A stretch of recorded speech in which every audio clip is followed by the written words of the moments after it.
سرگزشت ایک کمسن سپاہی سالار کی، جو ایک مظلوم بہن کی پکار پر ہندو راجاؤں پر چڑھ دوڑا۔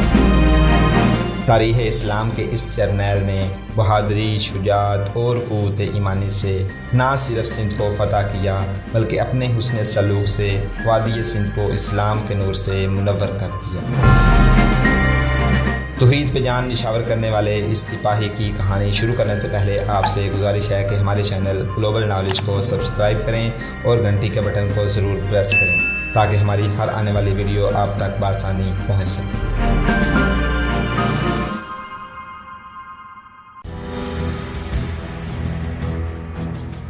میرے دوستو، ابن یاسر نے اپنے ساتھیوں سے کہا، شبان نے مجھے یہی بتایا تھا۔ اس نے کہا تھا کہ ڈرنا نہیں، یہ اس ملک کی شبدہ بازی معلوم ہوتی ہے، دل مضبوط کر کے اس میں کود جانا۔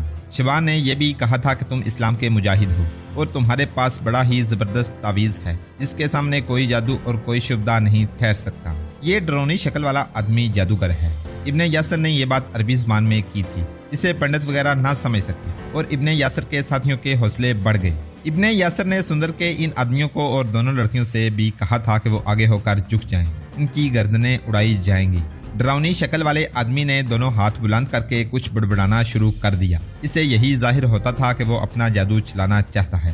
ابن یاسر نے اس کے اوپر اٹھے ہوئے بازوؤں میں سے ایک پر بڑی زور سے الٹی تلوار ماری، پھر اس کے منہ پر بڑی زور سے گونسا مارا۔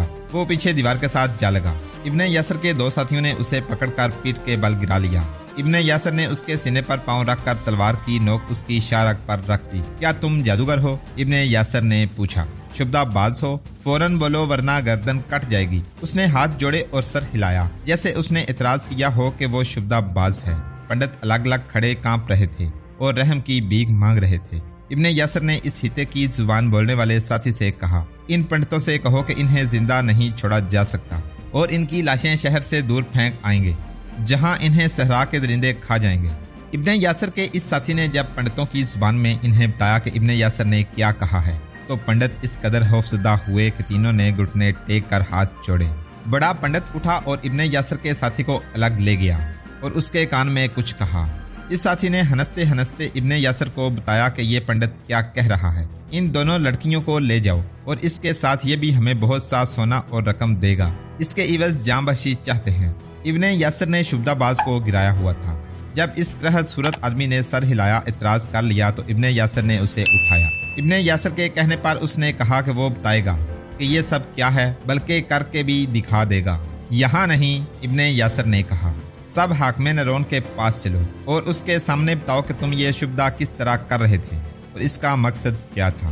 ان سب کو سندر شمنی کے پاس لے جایا گیا۔ وہ سویا ہوا تھا، اسے جگایا گیا اور بتایا گیا کہ پر اسرار آگ کا معمہ حل ہو گیا ہے۔ ابن یاسر نے حاکم نرون سندر کو بتایا کہ وہ کہاں چلا گیا تھا اور وہاں کیا ہدایت لایا تھا، پھر وہ کس طرح ان پر اسرار آگ کے بگولوں اور چیخوں کے دوران مندر میں داخل ہوا اور اس نے کیا دیکھا۔ ابن یاسر کے کہنے پر پہلے چھوٹی لڑکی نے بتایا کہ اس کے ساتھ یہ لوگ کیا عمل کرتے تھے، پھر شبدہ سے کہا گیا کہ وہ بولے۔ سندر نے اسے کہا کہ اس نے ذرا سا بھی جھوٹ بولا تو اسی وقت اس کے دونوں ہاتھ کاٹ دیے جائیں گے اور اس حالت میں اسے دور پھینک آئیں گے۔ شبدہ باز نے بڑے اطمینان سے اپنا آپ ظاہر کر دیا اور جو کمال وہ دکھا رہا تھا وہ بھی اس نے بیان کیا۔